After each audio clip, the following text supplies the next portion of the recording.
Amour, colère, haine, vengeance, nous sommes arrivés dans la dernière partie du voyage de Guts. Merci à tous ceux qui ont suivi cette série depuis le début.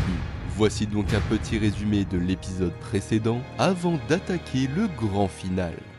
Après avoir obtenu la maléfique armure du Berserker par Flora, Guts a affronté Grunbeld, l'un des généraux de Griffiths, avant de prendre la fuite en direction de la ville de Vritannis. Là-bas, après avoir sauvé Farnèse, nos héros demeurent bloqués par l'arrivée de l'armée démoniaque de Ganishka, où Guts devra affronter de puissants ennemis s'il veut continuer son chemin vers l'île aux elfes. Sauf qu'en faisant appel à l'armure du Berserker, Shirke qui était sur le dos de Guts a vu son corps astral enfermé avec lui à l'intérieur de l'armure. En un instant, Guts bouge à une vitesse folle et affronte les monstres dans un combat causant un véritable bain de sang. Shirke, enfermé dans l'armure, observe alors les sombres visions qu'a notre héros en l'apportant.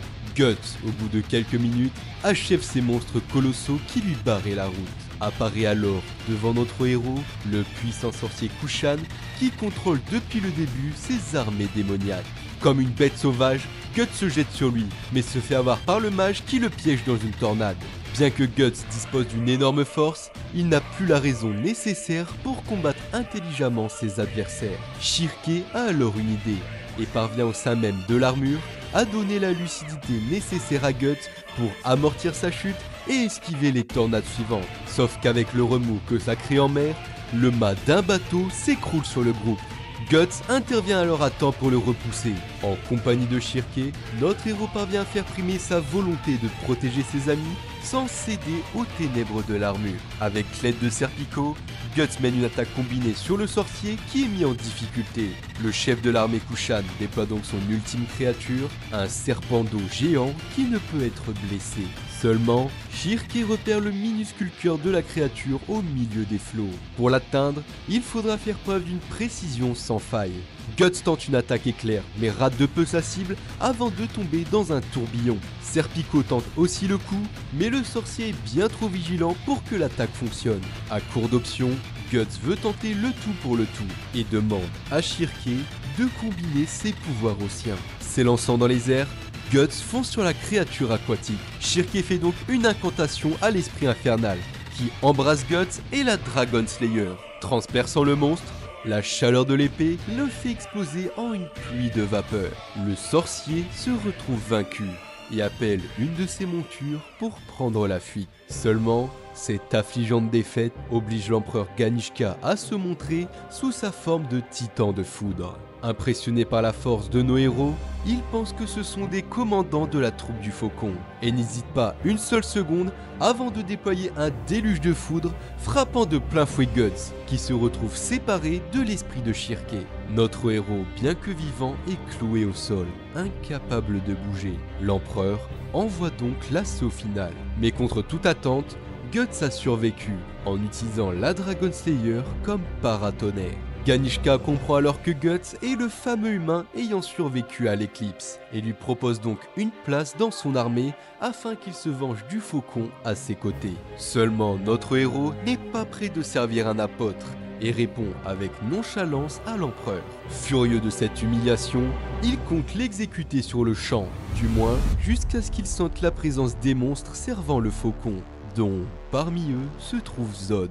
Rapidement, l'attention de l'empereur se porte sur l'escadron de monstres se dirigeant vers lui. En un éclair, il fait chuter les apôtres qui s'écroulent en flammes sur le sol. Seulement Zod est arrivé et charge Ganishka, mais son corps intangible l'empêche d'infliger la moindre blessure. Zod, durant son assaut, parvient à supporter plusieurs décharges de l'empereur, mais finit par faiblir avant de s'écrouler droit sur Guts, les deux rivaux plongeant dans la mer. Reprenant du poil de la bête, l'apôtre s'envole de nouveau dans le ciel, sauf que cette fois, Guts est sur son dos. Bien que les deux guerriers désirent se combattre mutuellement, ils auront besoin l'un de l'autre s'ils veulent venir à bout de Ganishka. Shirke repère le cœur du titan de foudre, seulement aucune arme ordinaire ne pourra l'éliminer. Heureusement, Guts a toujours sa Dragon Slayer et oblige Zod à voler selon ses instructions. Sur le dos de la créature, chargeant à pleine vitesse, notre héros dresse son épée comme une lance et traverse le titan électrique en pourfendant son noyau.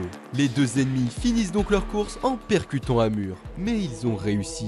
L'avatar de foudre de Ganishka s'est dissipé. Face à cette cuisante défaite, l'armée Kushan se retire immédiatement. Seulement, bien que Zod semble indemne de ce combat, ce n'est pas le cas de Guts, qui a été brûlé de toutes parts. L'apôtre ne souhaite donc pas l'affronter en duel dans ce piteux état. Mais notre héros, de par sa volonté, se dresse instantanément face au colosse. Ayant fini la mission lui ayant été confiée, Zod compte retourner aux côtés de Griffiths. Guts comprend alors que son Némésis est proche, sauf que Zod est prêt à tout pour l'empêcher de l'atteindre. Étonnamment, Serpico intervient et fait prendre conscience à notre héros qu'à présent, sa vengeance n'est plus une priorité. Zod disparaît donc avec sa horde de démons rejoindre son maître. La bataille étant finie, Guts, avec ses blessures, s'écroule sur le sol. Il est donc transporté avec ses amis dans une barque en direction du navire de Roderick. Reprenant légèrement conscience, Guts aperçoit une silhouette au loin, qui n'est autre que celle de Griffiths, le regardant partir vers un nouveau départ. Cependant, l'invasion Kushan que nos héros ont repoussée n'était qu'un avant-goût de la guerre à venir. D'ores et déjà sur les terres du Midland, l'immense armée de Ganishka est en place, prête à charger. D'ailleurs, l'empereur a déployé un de ses clones sur le champ de bataille pour assister à l'écrasement de la Sainte Alliance. En un mouvement, les hordes d'éléphants et de cavaliers se déploient comme un rouleau compresseur pour broyer l'armée ennemie. Rien ne présage que l'Alliance puisse remporter cette bataille. Et pourtant, quand les généraux de la troupe du Faucon font leur apparition, ils parviennent à eux seuls à bouleverser la chaîne de commandement Kushan. La confusion créée est l'occasion parfaite pour Griffiths de mener un assaut latéral, parvenant à l'aide de son armée de démons à briser la formation des lignes ennemies. L'objectif du Faucon est simple, atteindre l'empereur. En quelques minutes, il parvient avec ses apôtres à encercler la tente de Ganishka devant les yeux ébahis de la Sainte Alliance. Face au Faucon, le corps de Ganishka lui hurle de se soumettre, mais son ego le pousse à résister et à employer sa forme de foudre pour le combattre. Sauf qu'en un instant, Griffiths fait appel au vent et une immense bourrasque fait disparaître l'avatar de foudre, obligeant le démon à s'incliner devant lui. Ne pouvant que porter atteinte au clone de Ganishka, Griffiths l'invite donc à poursuivre cette bataille dans la capitale. Chose que l'empereur n'a d'autre choix d'accepter en sonnant la retraite de son armée. Le retour fracassant de la troupe du Faucon fait passer Griffiths en héros. Mais ce n'est pas tout, le Faucon de Lumière a un plan pour acquérir son royaume. Face aux nobles s'étant unis pour cette guerre, Griffiths s'autoproclame chef des armées de ce pays et leur demande de se plier à son commandement. Bien évidemment, la noblesse pousse de vive voix un cri de contestation. Mais c'est là que Griffiths dévoile la première carte de son plan, la princesse Charlotte. S'étant fiancé avec elle, il est voué à devenir le prochain roi du Midland. La noblesse ne peut donc que se plier à sa volonté. Seulement, le père de Farnèse conteste son accaparation des armées unies, justifiant l'affrontement contre les Kushan d'une guerre plus religieuse que nationale, ce qui voudrait dire que le commandement des armées reviendrait au pape. Mais c'est là que Griffiths dévoile son joker. D'un convoi escorté, Sonia amène le pape qu'elle était partie chercher plus tôt. Voyant Griffiths pour la première fois, celui-ci se prosterne à plat ventre devant lui. Ayant aperçu le Faucon dans ses rêves, comme un être divin étant leur sauveur, le pape ordonne donc qu'on s'en remette au jugement du Faucon. Échec et mat, Griffiths est enfin sur le point de réaliser son rêve pour lequel il a tout sacrifié. Au même moment, sur l'océan, l'immense navire de Roderick pourfend les vagues en direction de l'île aux elfes. Sur le pont du bateau, Isidro s'entraîne à l'épée contre l'ancien chevalier Azan, qui est arrivé ici clandestinement. Farnèse, elle, dans sa cabine, approfondit ses connaissances magiques avec l'aide de Shirké et expérimente son premier voyage astral n'ayant plus aucune restriction de mouvement. Guts, de son côté, surveille Casca, bien que parfois sa vision se trouble à cause des effets secondaires de l'armure. Pendant un instant, Casca se rapproche trop près de la proue du bateau qui tangue. Guts tente de la ramener, mais celle-ci voulant lui échapper tombe à l'eau. Notre héros plonge immédiatement pour la secourir et parvient à l'emmener en lieu sûr. Mais Guts, avec ses blessures et son bras métallique, ne peut que couler dans les abysses, se remémorant son passé. Heureusement, il se réveille sain et sauf. Roderick a réussi à le sortir de la noyade. Notre héros prend alors conscience que ce bras métallique bon qu'à combattre les monstres, ne remplacera jamais ce qu'il a perdu. Bien que la mer paraisse apaisante, elle est loin de tout danger. 3 navires pirates dressent leur pavillon et comptent attaquer le navire de nos héros. Et ces pirates, on les connaît bien, car ce sont les mêmes qui ont pris une raclée par Azan et Isidro à Vritannis. Seulement, bien qu'ils soient plus nombreux, Roderick n'est pas amiral pour rien avec son navire de guerre. Il domine en tout point les pirates, que ce soit en technique et en stratégie. Il ne faudra que quelques minutes au prince pour perforer la coque des 3 bateaux qui condamnent les pirates à une longue noyade. Mais bien que nos héros soient écartés du danger pour le moment, Guts, dans son cauchemar, est en proie à une terrible fièvre. La malédiction de l'armure, avatar de la haine, lui fait part d'un funeste présage. Bien que Guts ait réussi à canaliser ses pouvoirs grâce à Shirkey, l'avatar de la haine en lui ne compte pas en rester là. Un jour, il dévorera tous ceux à qui il tient, pour poursuivre sa quête vengeresse contre le faucon. Pour le moment, il restera tapi patiemment dans les ténèbres, en attendant le jour où il brisera complètement ses chaînes. Guts se réveille alors subitement, sans aucun souvenir de ce qu'il vient de rêver. Au sein de la capitale de Windham, Ganishka, qui a été humilié par le faucon, brûle de colère face à son impuissance. S'il veut affronter un être divin, il doit lui aussi en devenir un. Avec la magie noire Kushan, une immense bélite artificielle a été créée au prix de nombreux morts. Ganishka, voulant subir un nouvel éveil, plonge donc dans cet infâme orifice. Un brouillard de mort se lève donc sur la capitale, aspirant toute vie aux alentours, alliés comme ennemis. Une calamité, venant des confins les plus sombres du monde astral, risque de s'incarner physiquement dans ce monde.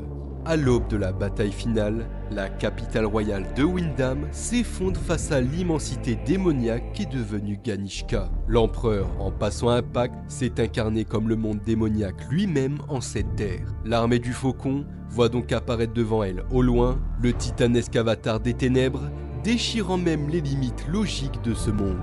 Voyant cet être face à eux, les hommes ne peuvent que se prosterner devant ce dieu occulte, tuant des milliers de soldats en ne faisant qu'un pas. Le ciel se trouble alors en une immense distorsion, formée autour de cet être de destruction, causant la fin du monde. Il est clair que le seul vraiment capable d'affronter cette divinité du chaos n'est autre que le faucon. Voyant venir vers lui les engeances du monde des ténèbres, Griffiths déploie son armée d'apôtres, qui revêtent tous leur véritable forme pour combattre dans cette guerre divine. Face à cet affrontement d'une bestialité sans nom, semblable à une vision de l'enfer, les humains ne peuvent qu'observer terrifiés ce combat entre démons. Seulement dans cette guerre, Griffiths aura besoin du soutien de tout le monde. Sonia motive alors les troupes du Midland à se battre aux côtés des apôtres pour la troupe du faucon. Reprenant leurs esprits, les troupes alliées se joignent alors au combat pour stopper les calamités qui s'abattent sur la terre. Menés par le faucon, hommes et apôtres ne font plus qu'un, dans un spectacle où les rêves fusionnent avec la réalité, n'ayant plus aucune distinction entre le bien et le mal. Serait-ce la fin des temps ou les prémices d'un nouveau monde? S'envolant au dos de Zod, le faucon part à toute vitesse, esquivant les embûches jusqu'à arriver au cœur de la calamité.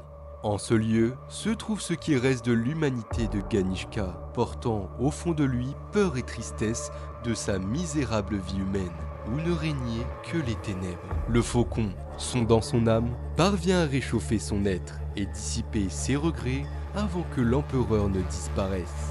Seulement, cela faisait longtemps que le chevalier squelette attendait qu'un God-N soit à la portée de son épée. Traversant les dimensions, il tient enfin Femto sous son joug et n'hésite pas une seconde avant de lui porter un coup avec la lame des eaux hurlants. Mais le faucon attendait sa venue et a saisi de ses mains l'attaque capable de distordre l'espace afin de la rediriger sur Ganishka, ouvrant totalement la porte qui mène au monde astral. Une éblouissante lumière jaillit, aspirant l'être de ténèbres sur lui-même et réduisant en cendres ses engeances. Une immense vague de lumière parcourt la terre entière et les êtres vivants qui s'y trouvent, afin que la totalité du monde physique et astral ne fasse plus qu'un.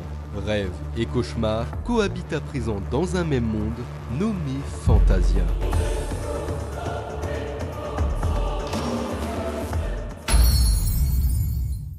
Là où se trouvait jadis l'avatar de la fin du monde, un immense arbre aux racines implantées au plus profond de la terre et au sommet inatteignable se dresse. C'est sous cet arbre de légende qu'apparaît le royaume dont Griffiths a toujours rêvé, la gigantesque cité de Falconia. C'est sous les ordres de leur chef suprême qu'humains et apôtres rejoignent la merveilleuse cité, encore plus majestueuse qu'on ne l'aurait décrit dans les contes. Sur les mers, nos héros continuent leur voyage après avoir senti cette vague de lumière qui s'est abattue sur la planète. Quand soudain, Roderick aperçoit un des bateaux pirates qu'il avait coulé précédemment. Seulement, Shirkey a un mauvais pressentiment et sent que le navire qui s'approche n'est pas humain. Cela se confirmera quand ils verront le bateau plonger à sa guise dans les profondeurs de l'océan. Ne pouvant riposter face à ça, Roderick prépare ses hommes pour l'abordage. Les pirates se révèlent donc, mais n'ont plus rien d'humain, déployant des tentacules voraces sur tout le navire. Face à ce démon des mers, les marins du prince sont pris de panique et ne peuvent riposter. Mais c'est là que Guts sort de sa convalescence et reprend son épée. Dans un déluge d'acier, il tranche les monstres avec une force sans pareille. Surpris, les pirates déploient l'immonde créature marine en entier. Mais en profitant de la puissance de son canon et de l'inertie de recul, Guts pourfend la créature en un coup d'épée. Cette intervention a laissé suffisamment le temps à l'équipage du prince pour préparer les canons et repousser l'envahisseur. Vaincus et voyant le soleil arriver, les pirates prennent donc la fuite dans les profondeurs de l'océan. Cependant, le navire de nos héros a été endommagé. Ils devront donc faire escale sur une petite île non loin d'ici. Bizarrement, Shirkey sent quelque chose d'étrange sur cet îlot. De même pour Guts, dont la marque ne cesse de saigner. Rapidement, Isidro fait la rencontre d'une mystérieuse fille nommée Isma, qui lui conseille de ne pas s'aventurer dans la grotte du village, car c'est là que résiderait le dieu des mers, une divinité maléfique dévorant les bateaux. Nos héros parcourent le village qui semble extrêmement vide, jusqu'à séjourner dans une taverne avec des clients à l'allure étrange. Shirkey, de son côté, est parti chercher Isidro et fait la rencontre d'Isma, qui se révèle être la fille d'une sirène. Il y a bien longtemps, sur cette île isolée, les sirènes ont combattu le dieu des mers pour le coincer en ces lieux, car son avarice le faisait dévorer toute forme de vie aux alentours. Les pêcheurs ont donc pu continuer à vivre ici. Mais depuis cette vague de lumière qui a parcouru la planète, les habitants du coin ont l'air d'avoir changé. Et nos héros s'en rendront rapidement compte. Quant aux portes de l'auberge, ce soir de pleine lune, ils sont encerclés par les tentacules voraces du dieu des mers. Tous les habitants ont été transformés en ces monstres. Et malgré le dévouement du groupe pour les éliminer, la horde ne semble jamais réduire. De plus, la situation s'aggrave quand un immense bateau se dresse devant eux. Le vaisseau fantôme des pirates est là, et les pantins du dieu des mers s'apprêtent à dévorer nos héros. Guts, submergé par le nombre, n'a d'autre choix que de revêtir l'armure du berserker. En un instant, il virevolte dans tous les sens et fait une véritable boucherie, abattant les monstres dans une frénésie meurtrière. Shirkey, rejoignant nos héros avec Isma et Isidro, sont alors le pouvoir maléfique de l'armure. En passant sous sa forme astrale, elle tente d'atteindre Guts, mais l'emprise de l'armure s'est renforcée, la renvoyant dans son propre corps. Plus le combat avance, plus Guts devient une véritable bête inarrêtable. Soudain, Casca sent quelque chose et s'enfonce dans le village, poursuivi par Farnèse qui la protège des monstres. Mais après un carnage, Casca devient la nouvelle cible de Guts. Le monstre de l'armure lui hurle de le libérer pour qu'il puisse se déchaîner. Quand soudain, une source de lumière éclaire la vision de Guts, lui faisant voir Casca et ses amis aux alentours. Notre héros combat donc l'armure afin de s'en libérer. Shirkey, en voyant une faille, s'agrippe à lui et l'aide à s'extraire de ce maléfice. Guts est donc soulagé d'avoir pu reprendre le contrôle à temps. Et si Casca a couru aussi vite vers le village, c'est parce que le mystérieux enfant s'y trouvait. C'est d'ailleurs lui qui a fait voir la lumière à notre héros. Bien que Guts ait éliminé tous les monstres du coin, nos héros ne seront pas tranquilles pour le reste du voyage tant que le dieu des mers est encore en vie, pouvant les attaquer à tout moment. Mais avant d'aller l'affronter dans la caverne du village, Shirke confie la sécurité du bateau à Farnèse, qui lance son premier sort de protection avec l'esprit du vent. Une fois cela fait, Shirke agrippe donc son corps astral sur le dos de Guts, qui parvient grâce à elle à déployer l'armure tout en gardant le contrôle. Nos héros pénètrent donc dans la mystérieuse grotte du village, sentant que cette fois le dieu des mers est bel et bien réveillé. Avançant dans l'antre de la bête, nos héros aperçoivent une statue de pierre appartenant à une ancienne civilisation qui devait servir de sceau. En franchissant la pénombre, Guts voit apparaître devant lui une légion de monstres marins qui s'agglutinent afin de ne former qu'un seul corps, celui du dieu des mers. Ne pouvant se permettre de gaspiller de l'énergie en affrontant tous ces monstres, Guts décide d'aller droit au but en fonçant à pleine vitesse. Esquivant les ennemis, il finit par plonger directement dans la bouche de la créature. À l'intérieur de son estomac se trouve un immense cimetière de bateaux, semblable aux légendes que racontent les marins. Mais bien que le dieu des mers soit gigantesque, Guts entend les battements de son cœur et va vers celui-ci guidé par Shirke. Sur le navire de Roderick, les pirates et les monstres ont commencé leur assaut. Heureusement, la barrière magique qu'a dressée Farnèse maintient en dehors les monstres qui se retrouvent réduits en charpie par les canons du navire. Seulement, les pirates parviennent à franchir la barrière grâce à leur bateau. Un véritable combat d'épée s'engage donc entre eux et nos héros. Grâce à leur coordination, la troupe et les soldats de Roderick parviennent à repousser les pirates à coups d'explosifs sur les tentacules. Ne pouvant faire face aux flammes, les monstres doivent donc se retirer. Guts, à l'intérieur du dieu des mers, voit rapidement que son estomac est un nid à démons et se retrouve pourchassé. Par chance, il parvient à atteindre là où se trouve le cœur de la créature, dont les battements provoquent un vacarme assourdissant. Le dieu des mers déploie de nombreux monstres et finit par sortir de sa grotte, détruisant complètement l'île au passage. Le raz-de-marée que ça provoque crée une immense vague qui percute le navire de nos héros et emporte Isidro à la mer. Isma n'hésite pas une seconde à plonger pour aller le chercher, pourchassé par des tentacules du monstre. Mais soudain, elle entend une voix lui disant d'invoquer son véritable nom. En le faisant, elle se transforme miraculeusement en sirène et sauve Isidro de la noyade.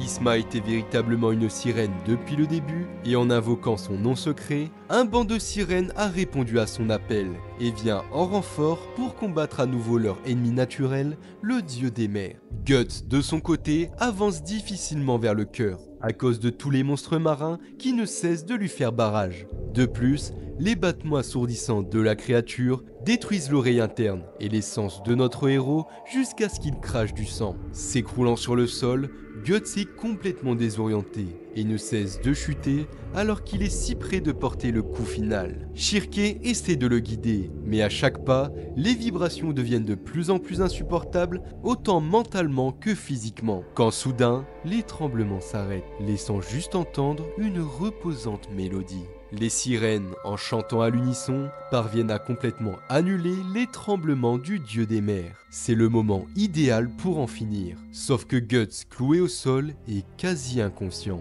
Shirke l'implore alors d'en finir. Guts, en entendant sa voix, fait donc appel à la soif destructrice de l'armure, qui transperce son corps de toutes parts afin qu'il puisse se relever. Faisant les derniers pas, notre héros dresse sa Dragon Slayer et libère un puissant coup, tranchant le cœur du dieu des mers. Un torrent de sang jaillit donc de la bouche de la créature, faisant retourner Shirke dans son propre corps. Le dieu des mers est mort et son corps dégonfle comme un soufflet. Seulement, Guts se trouve encore à l'intérieur. Piégé, il tente de faire une brèche avec son épée, mais se retrouve emporté par un flot de sang qui risque de le noyer. Une lumière apparaît alors, celle de l'enfant qui le guide avec son corps astral vers la sortie. Petit à petit, le goût du sang laisse place à l'eau salée de la mer, jusqu'à ce que le bras de notre héros soit saisi par les sirènes venues le secourir. Soigné par Farnèse et Shirke, Guts est sain et sauf, d'autant plus que les sirènes ont décidé pour le remercier de guider le navire jusqu'à l'île aux elfes. Mais comme à chaque fois, le mystérieux enfant est introuvable, disparaissant comme si de rien n'était dans les confins du temps. Dans une forêt du Midland, des charrettes roulent à pleine vitesse poursuivies par une légion de trolls. À bord de l'une d'entre elles se trouvent Rickert et la petite Erika, qui tentent tant bien que mal de semer leurs poursuivants. Seulement, un arbre bloque la route, laissant les trolls les rattraper. quand soudain, une salve de flèches vienne abattre les créatures. Nos héros ont été sauvés par l'armée du faucon. Mais malgré la fuite des trolls, le combat n'est pas fini. Une Cocatrix surgit soudainement et répand son poison qui paralyse un bon nombre de soldats. Par chance, Irvine, un apôtre commandant de Griffiths, intervient. En se montrant sous sa véritable forme, il abat la bête en une flèche, puis accompagne nos héros vers le dernier bastion de l'humanité protégé des monstres, Falconia. Face à la grandeur de cette cité, Rickert est sans voix. Ici, soldats, réfugiés et Kushan vivent en harmonie. Le chef de la garde, ayant vu les habiletés de Rickert à la conception d'armes, lui donne donc une lettre de recommandation ainsi qu'une invitation pour une audience avec Griffiths. Pour l'affectation du logement de Rickert, on découvre avec surprise que c'est Luca et les filles qui s'en occupent. De même que le puissant sorcier Kushan, qui avait donné tant de mal à Guts, s'occupe à présent des écuries de Falconia. En ce lieu si immaculé et prospère, les familles des soldats tombés au combat peuvent compter sur le faucon et sa vestale pour délivrer leurs dernières paroles. Rickert est alors approché par Locus, un général de Griffiths qui souhaite lui parler. Sachant qu'il appartenait autrefois à la troupe, il le met en garde sur le fait que Griffiths n'est plus vraiment celui qu'il a connu. Et bien que Falconia paraisse parfaite, aux confins de la cité se trouve le Pandémonium, un lieu où vivent les apôtres, se livrant des combats brutaux contre des monstres capturés, afin de satisfaire leur désir de meurtre et de sang. Rickert, horrifié par les scènes de massacre qui ont lieu devant lui, comprend à présent que le faucon qu'il a connu a disparu. Dans les jardins de la cour, Rickert se présente pour l'audience. Lui et Griffiths vont donc parler un peu plus loin. L'heure de la confrontation est arrivée. As-tu trouvé les réponses aux questions que tu te posais sur la colline aux épées? Fais-tu malgré tout le même rêve que moi, Rickert? J'ai été misérable. J'ai regretté de ne pas avoir pu aller à ton secours en compagnie des autres, comme de n'avoir pas pu partager leur sort. De ne pas pouvoir être en colère, de ne pas pouvoir porter ce fardeau, comme Guts, de n'avoir pu que le regarder s'en aller. Mais tu vois, celui qui a érigé leur pierre tombale sur cette colline, c'est moi. Tu as remarqué, sur l'insigne de la nouvelle troupe du faucon, la forme des ailes est un peu différente de l'ancienne. En effet, je suis Rickert, membre de la troupe dirigée par Griffiths le faucon blanc. Mon chef n'est pas le faucon de lumière. Adieu. Après ces paroles, Rickert compte quitter la ville. Bien que son talent soit apprécié, il ne peut vivre dans une cité bâtie sur le sang de ses anciens compagnons. Au coucher du soleil, Rickert est soudainement attaqué par Rakshas, un assassin commandité par Griffiths. Heureusement, il est sauvé par les Bakiraka qui le repoussent, car eux aussi veulent en savoir plus sur le passé du faucon.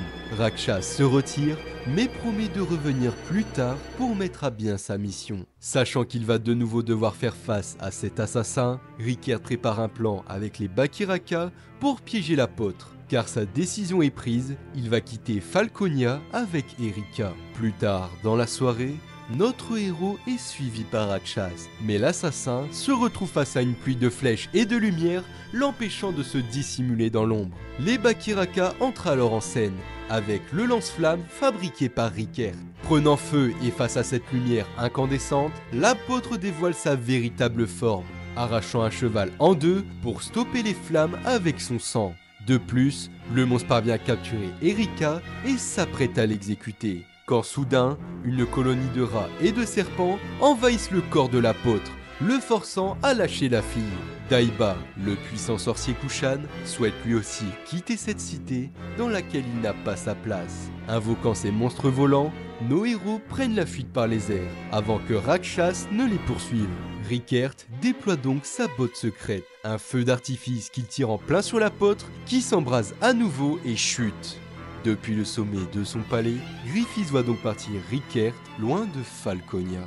Sur leur bateau, nos héros aperçoivent enfin l'île qui s'avère être le royaume des elfes. Mais avant de débarquer, une des sirènes, la mère d'Isma, prévient que le cours du temps est différent sur cette île. Guts et ses amis avancent donc sur ces terres, avant de se retrouver face à une mystérieuse plaine de pierres magiques. Ces roches ramènent au point de départ tous ceux qui n'empruntent pas le bon chemin. Nos héros suivent donc Puck, qui parvient à les guider jusqu'à la sortie. Cependant, il reste encore une étape, un champ de citrouilles gardés par des épouvantails. Rapidement, les pantins s'animent et nos héros entament le combat en les détruisant complètement. Seulement les citrouilles se transforment aussi en monstres. Et bien qu'elles soient détruites, elles repoussent à l'infini. C'est donc Shirké, avec une incantation, qui contrecarre la magie de ses plans. Cependant, les sorciers de l'île ne veulent délibérément pas laisser venir les étrangers. Une d'entre elles, Morda, déploie donc le Wickerman sur nos héros,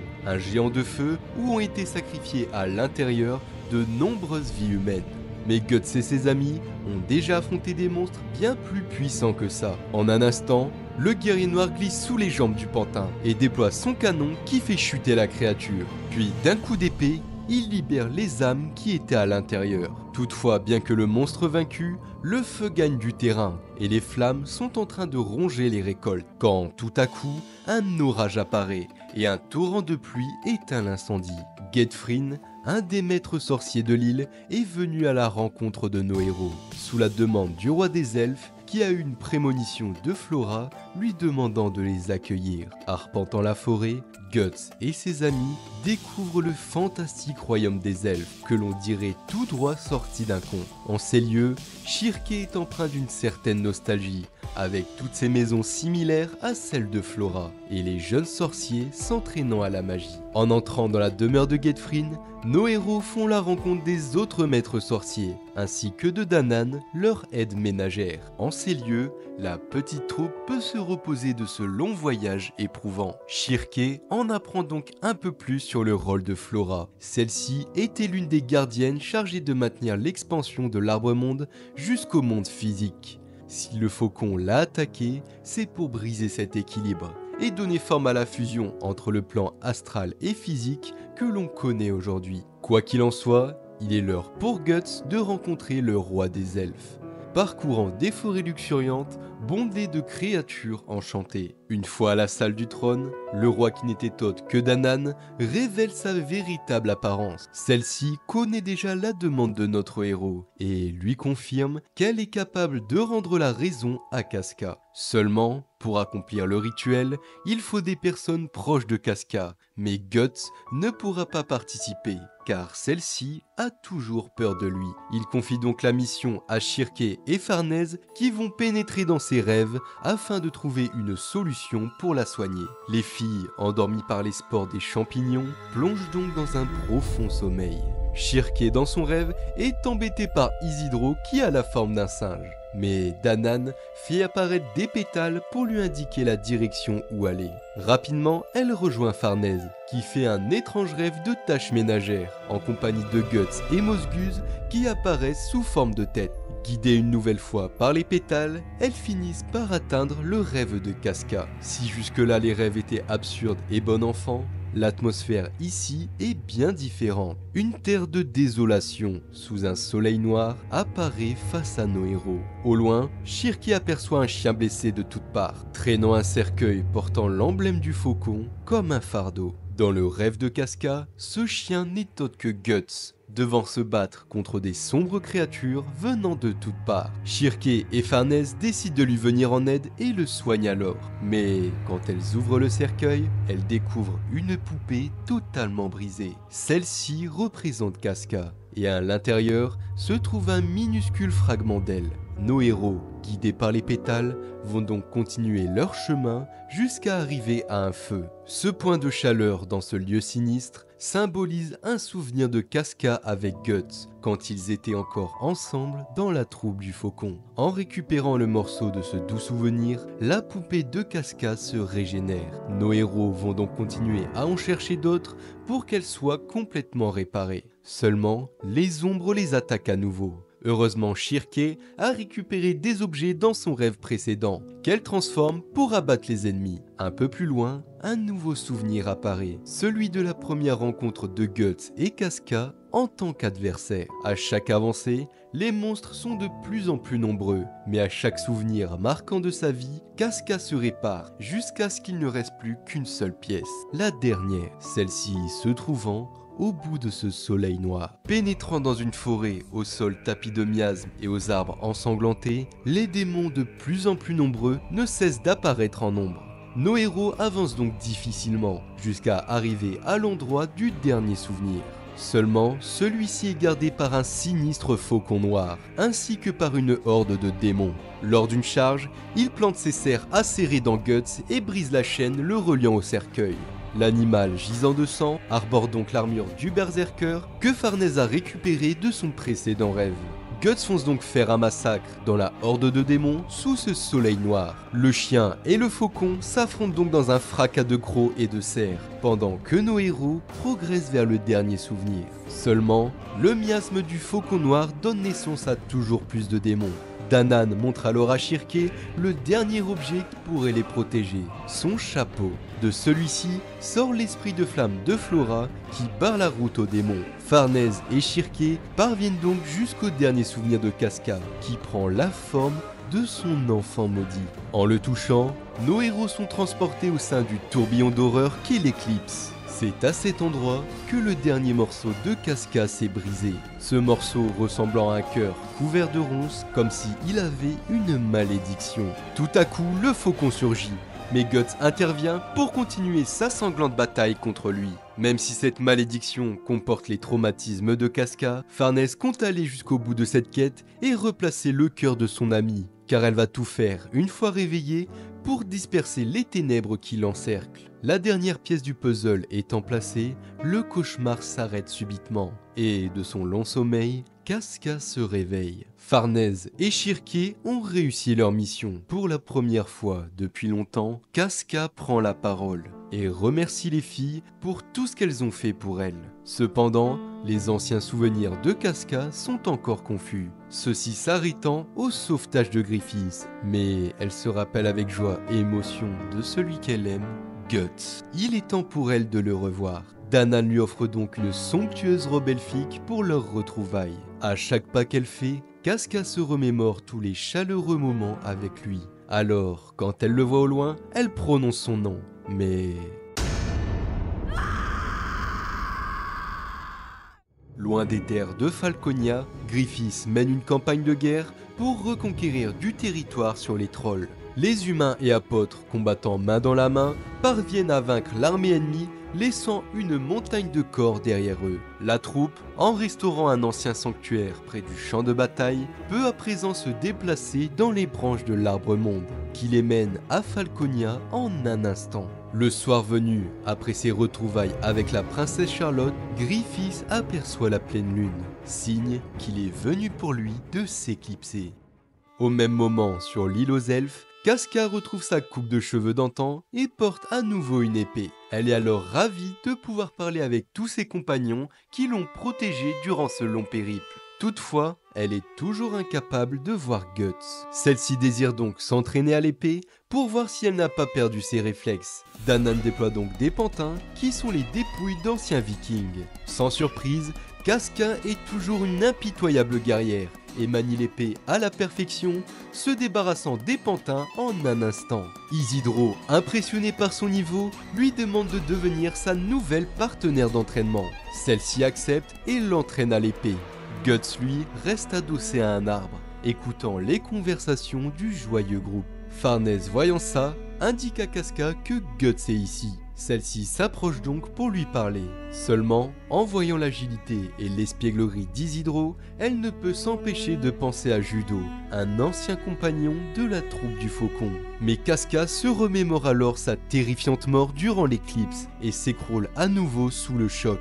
Guts tente de l'aider, mais en le voyant, Casca n'aperçoit qu'un souvenir de l'enfer, la faisant plonger encore plus dans la terreur. Pour le moment, elle ne peut toujours pas revoir Guts. Une fois Casca calmé et endormi, Shirke et Farnèse vont donc montrer leur magie aux initiés de l'île, qui sont impressionnés par leur niveau. Farnèse souhaite se spécialiser dans la magie de guérison, plus précisément celle qui permet de soigner les âmes. Son instructrice sera donc Danann. Shirke, elle, souhaite en apprendre un peu plus sur les démons, car ceux-ci étaient des humains autrefois, et Flora est à présent l'une d'entre eux. Quant à Guts, qui est au bord de la falaise, il ne peut que agiter son épée dans le vide, face à son impuissance vis-à-vis de Casca. Soudain, le chevalier squelette apparaît de nouveau devant lui comme un mauvais présage. Bien que Guts est ravi de lui prouver qu'il a pu atteindre son objectif sans être consumé par l'armure, le chevalier le met en garde sur le fait que les rouages du destin ne se sont pas stoppés.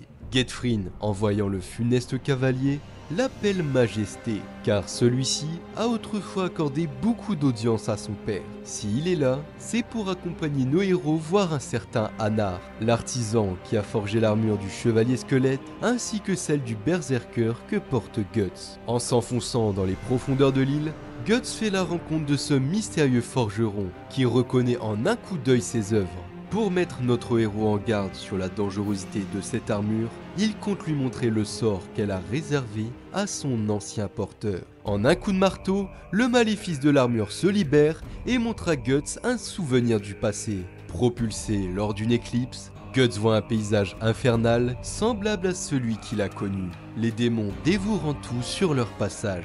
Des God End bien que différents se dressent devant lui, voyant mourir devant ses yeux une femme qu'il tient dans ses bras, portant la marque des sacrifiés. Guts vient de voir devant lui la fin d'un empire, celui de Gézeric le Conquérant, empereur du Midland, avant qu'il ne devienne le chevalier squelette. Si Gézeric depuis le début tient tant à mettre en garde Guts sur la voie qu'il a empruntée, c'est car il se reconnaît en lui, mais a fait le mauvais choix, quitte à être consumé par la haine. Casca, à présent soigné, s'il le voulait, Guts pourrait continuer sa quête de vengeance, mais il semble avoir trouvé une forme de paix avec ses compagnons. Quand soudain, une silhouette apparaît devant lui, celle de l'enfant venu lui rendre visite. Surpris de le voir, l'enfant grimpe sur son dos avant que notre héros l'amène à ses compagnons pour qu'il aille voir Casca. Celle-ci se souvient alors parfaitement de lui et est très contente de le revoir. Cependant, son identité reste un mystère, bien que sa présence sur cette île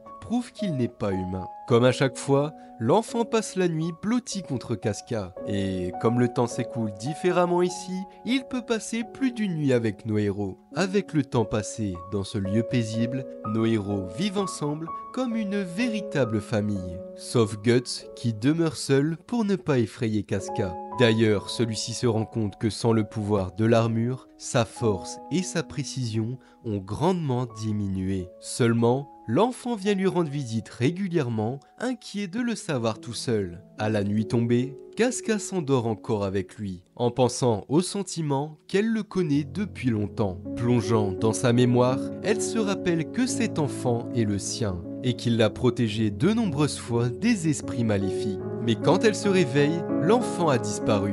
Il est dehors, avec Guts, reprenant sa véritable identité, qui n'est autre que celle de Griffiths, une larme coulant le long de sa joue. C'est sur cette dernière planche, à la fois dramatique et mélancolique, que se termine l'œuvre de Kentaro Miura. L'auteur de Berserk m'a profondément marqué par les thèmes de ce manga et le soin porté à la réalisation de ses chapitres. Aujourd'hui, son équipe, le studio Gaga, a repris le flambeau et continue la publication du manga avec actuellement une dizaine de chapitres en plus. J'en parlerai sûrement quand l'arc en cours sera terminé. Cette vidéo est probablement l'une qui m'a demandé le plus de travail sur la chaîne. Donc, si vous l'avez appréciée, n'hésitez pas à la liker et à la partager. Je vous remercie d'être resté jusque là. À bientôt.